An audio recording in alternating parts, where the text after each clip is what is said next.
وہ کس قسم کی ہے. پاکستان کے عوام یہ سب کچھ دیکھ رہے تھے, اور جو کل جو ان کا جو اتحاد کا جو ایک مظاہرہ ہوا اس میں نہ تو اتحاد نظر آیا, نہ یقین نظر آیا, اور نہ کوئی اس میں کوئی ڈسپلن نظر آیا.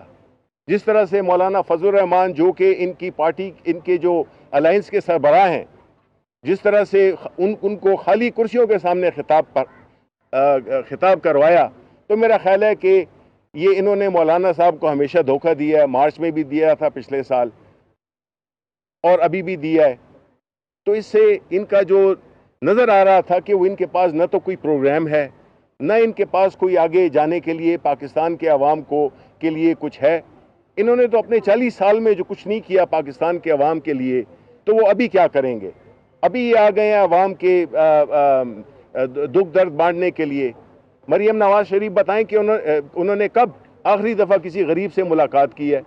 ان کو غریبوں کا کیا پتہ ہے؟ ان کے غریبوں کے دکھ درد کا کیا پتہ ہے؟ ان کے تو جلسے میں بھی غریب لوگ نہیں تھے. تو ان کا جو سفر تھا وہ پہلا ہی شو ان کا اتنا فلاپ ہوا کہ مجھے نہیں لگتا کہ اس کا کوئی مستقبل ہے. بڑا شور سنتے تھے ہم پہلو میں دل کا, جو چیرا تو ایک قطرہ خون نہ نکلا. یہ ان کا حال تھا. ایک مہینے سے تیاریاں کر رہے تھے, ایک مہینے سے تقاریر ہو رہی تھیں, لیکن اس کا ہم نے انجام کیا دیکھا؟ کل رات ایک فلاپ شو, آدھا اسٹیڈیم, لوگ چلے گئے تقریریں سنے بغیر. اور جس طرح آپ نے اداروں پہ بات کی, یہ بھی آپ ایک ایسا کھیل کھیلنے جا رہے ہیں جس سے کہ آپ پاکستان کو بہت زیادہ نقصان پہنچا رہے ہیں. آپ دشمنوں کی زبان استعمال کر رہے ہیں جس کی ہم آپ کو اجازت نہیں دیں گے. ہم پوری طرح سے اداروں کے ساتھ کھڑے ہوئے ہیں, اور کوئی بھی اس قسم کی بات نہیں برداشت کی جائے گی جو کہ اس ملک کی سلامتی کو, ان لوگوں کو جو اس ملک کے لیے کھڑے ہوئے ہیں, آپ نے اپوائنٹ کیا, آپ ایکسٹینشن میں شریک تھے. آج جو ہے تو آپ چونکہ آپ کی منشا کے مطابق چیزیں نہیں ہو رہی ہیں, تو آپ نے جو ہے تو گندی زبان استعمال کرنی شروع کر دی ہے. یہ بالکل برداشت نہیں ہوگا. اب میں ریکویسٹ کرتا ہوں فواد چودھری سے. بسم اللہ الرحمن الرحیم. پہلی بات تو یہ ہے کہ نومبر 2011 میں عمران خان صاحب نے اپنا ایک ٹی وی انٹرویو میں یہ پریڈکشن کی تھی کہ جب بھی احتساب شروع ہوگا یہ سارے اکٹھے ہو جائیں گے. اور کل ہم نے دیکھا کہ امیر زادوں کے ناخلف بچے کس طریقے سے گفتگو کر رہے تھے, اور کس طریقے سے یہ بگڑے ہوئے امیر زادے عوام کو اور فوج کو للکار رہے تھے. میں یہ سمجھتا ہوں کہ شبلی فراز صاحب نے جس طرح سے بتایا کہ اگر 11 پارٹیاں کروڑہا روپیہ خرچ کرنے کے بعد بھی اگر 15 سے 18 ہزار لوگ ہی جمع کر سکیں, جبکہ گجرانوالہ کی اپنی آبادی جو ہے وہ ملینز میں ہے, اور اگر آپ گجرانوالہ ڈویژن کو دیکھیں تو وہ کروڑوں سے تجاوز کر جاتی ہے, اور اس آبادی میں سے صرف 15 سے 18 ہزار لوگ اپوزیشن اکٹھے کر پائی. اس کے بعد تنظیم کا حال یہ تھا کہ مولانا فضل الرحمان جو ہیں ان کو رات 2 بجے پی ایم ایل این اور پیپلز پارٹی نے یہ موقع دیا کہ وہ بھی خطاب کریں. اس وقت خالی کرسیوں سے ان کا خطاب تھا, اور اگر میری نظر میں اگر مولانا یہ وعدہ کر لیتے کہ صبح ہم حلوے کے ساتھ ناشتہ بھی دیں گے, شاید کچھ لوگ رک جاتے کرسیوں کی نظر میں, لیکن خالی کرسیوں سے انہوں نے اپنا خطاب جو ہے وہ جاری رکھا. جہاں تک اداروں کی بات ہے اور نواز شریف صاحب کی جو تقریر ہوئی, باقی لوگوں کی جو تقریر ہوئی, نواز شریف ایسے ایکٹ کر رہے ہیں جیسے وہ کوئی روٹھی ہوئی محبوبہ ہے. ان کو سمجھ نہیں آ رہی کہ وہ کیسے بدلہ لیں فوج سے کہ انہیں ٹھکرایا کیوں ہے. ان کو اپنا 1985 کا, 1988 کا, 1992 کا, 1990 کا وہ وقت ہی نہیں بھولتا جب وہ لاڈوں میں پلتے تھے, جب جنرل ضیاء الحق نے ان کے منہ میں چوسنی دے کے ان کو جوان کر رہے تھے سیاسی طور کے اوپر, اور جنرل جیلانی ان کا پنگوڑا جھول رہے تھے. سوال یہ پیدا ہوتا ہے ان کا, یہ پہلی بات تو میں مسلم لیگ کے جو لیڈرز ہیں ان کو یہ کہوں گا آپ خطرناک کھیل میں نہ پڑیں. پاکستان کے عوام, پنجاب کے عوام, میں جہلم سے ہوں, میرا شبلی فراز صاحب کا ہمارا تعلق ایسے علاقوں سے ہے, ہمارے تو قبرستانوں میں کوئی قبرستان نہیں ہے جہاں شہید نہیں ہے. ہمارے تو گاؤں کے گاؤں ایسے نہیں ہیں جہاں پہ غازی نہیں ہے. آپ ہمارے جوانوں کی، ہمارے شہداء کی، ہمارے غازیوں کی آپ بے عزتی کا نیریٹو، بے عزتی کا بیانیہ نہ بنائیں. یہ بھی جو آپ بیانیہ بنانا چاہتے ہیں کہ جرنیل جو ہیں ان کے تو ہم خلاف ہیں، اور ہم فوج کے نچلے جو ہمارے جو سپاہی ہیں، جو نچلے رینکس کے لوگ ہیں، ان میں اور سینئر رینکس میں جو آپ ایک تفاوت قائم کرنا چاہتے ہیں، جو ایک فرق قائم کرنا چاہتے ہیں، یہ تو ہندوستان کا ایجنڈا ہے. میں اسی لیے بار بار نواز شریف کے باہر جانے کے خلاف تھا، اور میں نے بات کی کہ آپ ان کو باہر نہ جانے دیں، کیونکہ جب نواز شریف جیسے لوگ باہر جاتے ہیں الطاف حسین، تو وہ الطاف حسین بن جاتے ہیں، کیونکہ آپ انٹرنیشنل اسٹیبلشمنٹ کا پھر ایک اثاثہ بن جاتے ہیں. اسی لیے میں کہہ رہا تھا کہ ان کو باہر نہیں بھیجیں. اور آج نواز شریف کا جو بیانیہ ہے، یہ بیانیہ کو میجر گرو سے علیحدہ تو نہیں ہے، یہ اجیت دوول سے علیحدہ تو نہیں ہے.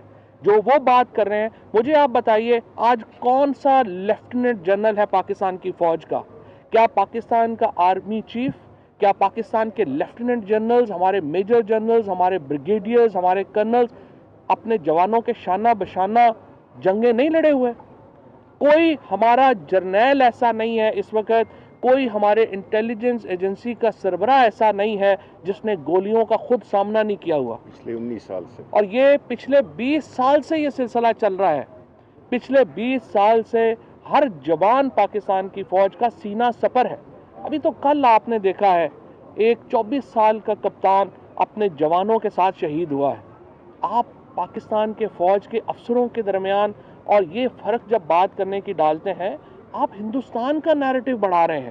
اور اسی لیے کل گجرانوالہ کے لوگوں نے، سیالکوٹ کے لوگوں نے، نارووال کے لوگوں نے آپ کو مسترد کیا. یہ وہ خطہ ہے جس کا دل کشمیر کے ساتھ دھڑکتا ہے. آپ نے کشمیر کے اوپر ایک لفظ بات نہیں کی. آج چودھری اعتزاز احسن صاحب نے بھی یہ بات کری، جو پیپلز پارٹی کے سب سے بڑے لیڈر ہیں، انہوں نے بھی یہی بات کی کہ جو پی ڈی ایم کا اجلاس تھا اس میں کشمیر کے اوپر، کلبھوشن کے اوپر، اجیت دوول کے نیریٹو کے اوپر ایک بات نہیں ہوئی. کیونکہ اس وقت جو سربراہی ہے، جو ایک فرق ڈال رہے ہیں، یہ وہ لوگ ہیں جو ایک انٹرنیشنل پاکستان دشمن ایجنڈے کا حصہ بن چکے ہیں اور اس نیریٹو کو یہ آگے بڑھانا چاہ رہے ہیں. مجھے آپ بتائیے، یہ کہہ رہے ہیں کہ ججوں سے آپ نے فیصلے لیے، تو جس جج نے فیصلہ دیا تھا وہ تو آج چیف جسٹس پاکستان ہے. پچھلے جو چیف جسٹس تھے آصف سعید کھوسہ صاحب، انہوں نے تو جو ایکسٹینشن کا معاملہ تھا اس پہ خلاف فیصلہ دے دیا تھا. تو کیا یہ سارے جو ججز ہیں، پاکستان کا جو سارا جوڈیشل نظام ہے، اگر پاکستان میں ایک دو لوگوں کے نظام کے اوپر چل رہا ہے بقول آپ کے، تو مجھے بتائیے یہ آئین سے غداری کی بات آپ نہیں کر رہے ہیں؟ میں یہ سمجھتا ہوں کہ اس کے اوپر عدلیہ کو، فوج کو نشانہ بنانا نواز شریف کی طرف سے، ان کی پارٹی کی طرف سے انتہائی افسوسناک ہے. اس کے نتیجے میں پاکستان کے اندر، پاکستان کی ریاست کے اوپر یہ میں سمجھتا ہوں کہ یہ حملہ ہے ان کا. اور اگر آپ اپنے ٹھکرائے ہونے کا بدلہ اس طرح سے لینا چاہتے ہیں اور آپ یہ کہنا چاہ رہے ہیں کہ جب تک آپ کے پیسوں کو بچانے کے لیے فوج اور عدلیہ کردار ادا نہیں کرتی آپ ان کے خلاف ہیں، تو آپ کے پیسے بچانے کے لیے کوئی کردار ادا نہیں کرے گا. کل کے جلسے میں عوام نے آپ کو مسترد کیا، اس سے پہلے آپ نے ہر کوشش کر لی، پاکستان کے عوام نے الیکشن میں آپ کو مسترد کیا، اور اب آپ ایک خطرناک نیریٹو کے اوپر کام کر رہے ہیں. آپ کا یہ نیریٹو بھی ناکام ہوگا.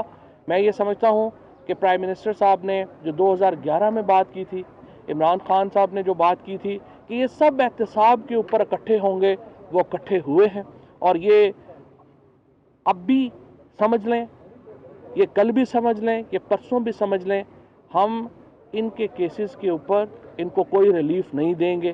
انشاءاللہ نواز شریف کو لندن سے واپس لایا جائے گا، وہ اپنی قید یہاں پہ پوری کریں یا پاکستان کے لوگوں کو ان کا پیسہ واپس کریں.